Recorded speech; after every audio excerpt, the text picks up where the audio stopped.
Selamat pagi saudara-saudari yang terkasih di dalam Tuhan Yesus Kristus. Selamat berjumpa kembali di dalam renungan pagi hari ini. Sebelum kita membaca dan merenungkan firman Tuhan, marilah kita bersama-sama mempersiapkan hati dan pikiran kita dan memohon tuntunan Roh Kudus. Mari kita berdoa. Terpujilah Tuhan senantiasa, yang penuh kasih dan panjang sabar kepada kami, umat-Mu yang lemah ini, lemah di dalam pendirian kami untuk menjauhi dosa. Dengan penuh kerendahan hati, kami memohon pengampunan-Mu. Pagi hari ini, kami telah bangun dari istirahat tidur kami sepanjang malam tadi. Terima kasih untuk penyertaan-Mu ya Tuhan. Dan selanjutnya, sebelum kami beraktivitas, kami mau membaca sebagian dari firman-Mu, agar hidup kami semakin disegarkan, dan jalan kami menjadi terang untuk ditapaki.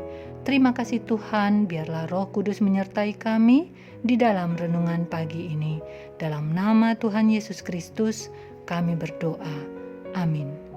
Saudara-saudari yang dikasihi Tuhan, renungan firman Tuhan pada pagi hari ini terambil dari Keluaran pasal 19 ayat 9 sampai 12. Saya akan membacakannya untuk kita. Berfirmanlah Tuhan kepada Musa, "Sesungguhnya aku akan datang kepadamu dalam awan yang tebal, dengan maksud supaya dapat didengar oleh bangsa itu apabila aku berbicara dengan engkau, dan juga supaya mereka senantiasa percaya kepadamu." Lalu Musa memberitahukan perkataan bangsa itu kepada Tuhan. Berfirmanlah Tuhan kepada Musa, "Pergilah kepada bangsa itu, suruhlah mereka menguduskan diri pada hari ini dan besok, dan mereka harus mencuci pakaiannya. Menjelang hari ketiga, mereka harus bersiap, sebab pada hari ketiga Tuhan akan turun di depan mata seluruh bangsa itu di Gunung Sinai. Sebab itu, haruslah engkau memasang batas bagi bangsa itu, berkeliling sambil berkata, 'Jagalah baik-baik, jangan kamu mendaki gunung itu atau kena kepada kakinya, sebab siapapun yang kena kepada gunung itu, pastilah ia dihukum mati.'" Saudara-saudariku yang terkasih, judul renungan pada pagi hari ini adalah menghormati Tuhan. Saudara-saudari yang dikasihi Tuhan, ketika sebuah acara kenegaraan untuk penyambutan tamu negara sedang berlangsung, kita dapat menyaksikan penghormatan yang diberikan kepada tamu kehormatan itu, mulai dari presiden sampai pejabat negara lainnya. Sedangkan para petugas pelaksana, pendukung acara, dengan sigap, fokus, siap, dan bertanggung jawab, juga dengan rasa hormat mengemban tugasnya. Acara tersebut dapat berhasil penyelenggaraannya sangat tergantung dari persiapan-persiapan yang matang yang dilakukan sebelum hari pelaksanaan berlangsung. Saudara-saudari yang dikasihi Tuhan, melakukan persiapan itu jugalah yang diminta Tuhan harus dilakukan bangsa Israel, karena Tuhan yang Maha Kudus bermaksud akan menyatakan dirinya bagi bangsa itu di Gunung Sinai. Tuhan ingin bangsa Israel mendengar langsung apa yang dikatakannya kepada Musa, sehingga mereka percaya kepada Musa sebagai pemimpin, agar kelak mereka patuh dan mendengarkan serta mengikuti perkataan Musa. Bangsa Israel harus menguduskan diri dan mencuci pakaiannya sebelum kedatangan Tuhan. Sebelum kedatangan Tuhan, yang berarti bahwa bangsa Israel terlebih dahulu harus menyucikan dirinya, membersihkan dirinya, meninggalkan kehidupan lama sehingga layak ditemui oleh Tuhan.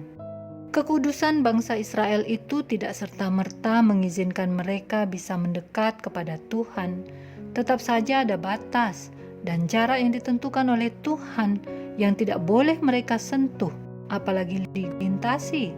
Jika dilanggar, maka seketika orang-orang itu akan binasa. Sungguh tidak mudah untuk bertemu dengan Tuhan kala itu.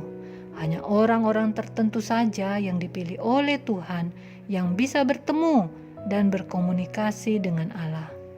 Saudara-saudari yang dikasihi Tuhan, berkat karya keselamatan Allah untuk kita, zaman ini, saat ini, jalan menuju pribadi yang Maha Kudus sudah terbuka untuk semua orang dan dapat dilakukan setiap waktu. Namun sayangnya, beberapa di antara kita tidak lagi menghargai kekudusan Tuhan.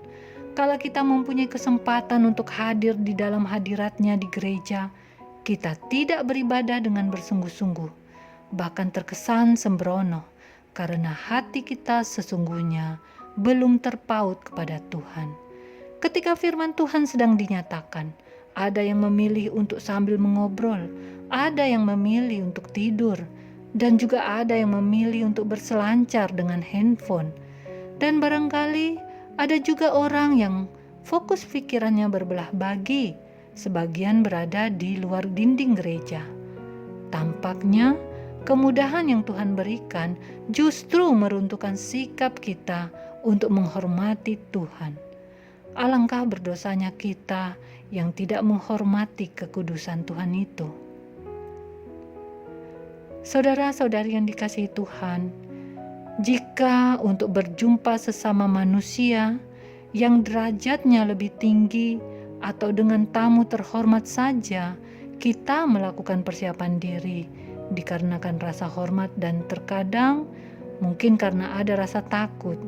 Nah, apalagi kalau kita mau menghadap Tuhan yang adalah Maha Tinggi, Pemilik semesta, tentulah kita seharusnya juga bahkan lebih lagi di dalam melakukan persiapan diri untuk bertemu Tuhan, haruslah dilakukan dengan penuh hormat.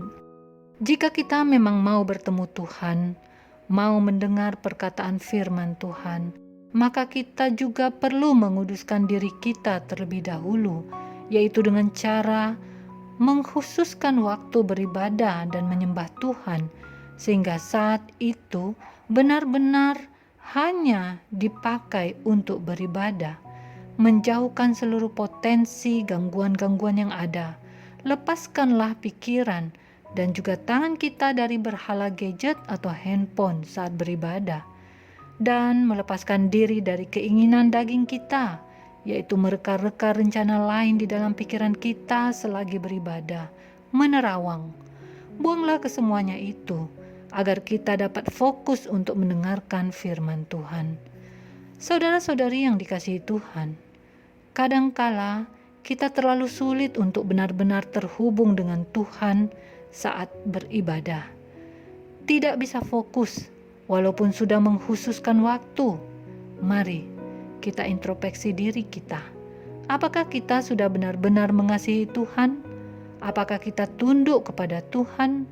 Apakah kita sudah memberi tempat terhormat di hati kita bagi Tuhan? Ataukah hati kita masih kosong, sehingga iblislah yang merebut tempat itu? Tanpa kita sadari, iblislah yang selalu membisikkan godaan, gangguan, penghambat bagi kita dan menggagalkan kita untuk sepenuhnya berfokus kepada Tuhan.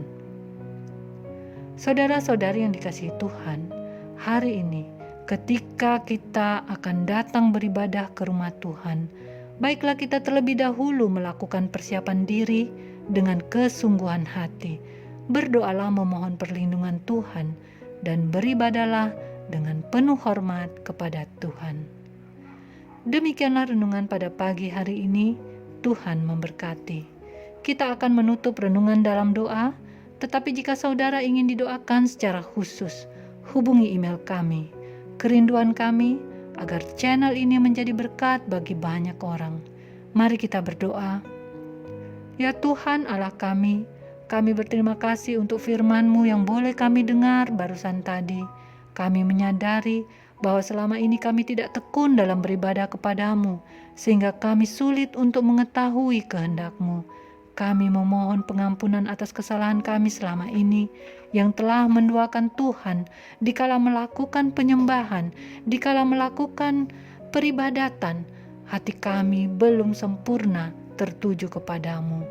Biarlah melalui peringatan-Mu hari ini, kami dapat mengubah sikap kami untuk benar-benar tunduk dan menghormati-Mu dan kerajaan-Mu.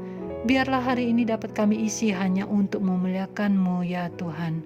Jadilah kehendak-Mu di dalam kehidupan kami. Dalam nama Tuhan Yesus Kristus kami berdoa. Amin. Saudara-saudari, mulailah harimu Kiranya kasih dan anugerah Tuhan senantiasa melimpah di dalam kehidupanmu. Muliakanlah Tuhan di dalam setiap aktivitasmu dan jadilah saksi hidup bagi firman-Nya. Roh Kudus menyertai kita semua. Sampai berjumpa kembali di renungan berikutnya. Tuhan Yesus memberkati.